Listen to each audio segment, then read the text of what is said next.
আসসালামু আলাইকুম। জাপানিজ ভাষায় কিছু কমন প্রশ্ন ওয়ার্ড আছে যেগুলো আমরা জেনে রাখলে খুব সহজেই প্রশ্ন করতে পারবো এবং উত্তর দিতে পারবো ইনশাআল্লাহ।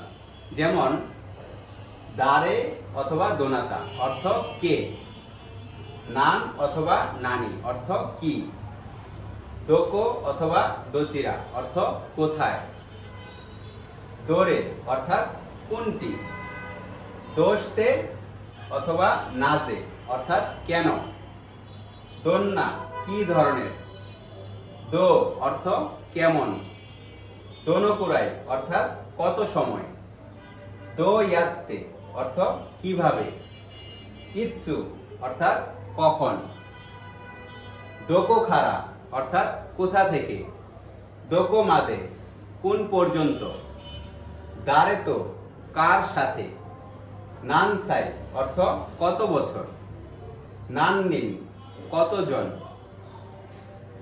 নানগাতসু অর্থাৎ কোন মাস, নানজি কয়টা বাজে, নানপুন কত মিনিট, নানকাই অর্থাৎ কতবার, ইকুৎসু অর্থ কয়টি। এছাড়াও আরো কিছু কমন প্রশ্নবোধক ওয়ার্ড আছে যেগুলো আপনাদের বইয়ের মধ্যে পাবেন। তো এই প্রশ্নবোধক ওয়ার্ডগুলো আমরা যদি মুখস্থ করতে পারি এবং এগুলো দিয়ে যদি প্রশ্ন তৈরি করতে পারি তাহলে আমরা দৈনন্দিন যে কথাবার্তাগুলো বলি ইজিলি বুঝতে পারবো এবং অন্যকে ইজিলি উত্তর দিতে পারবো ইনশাআল্লাহ।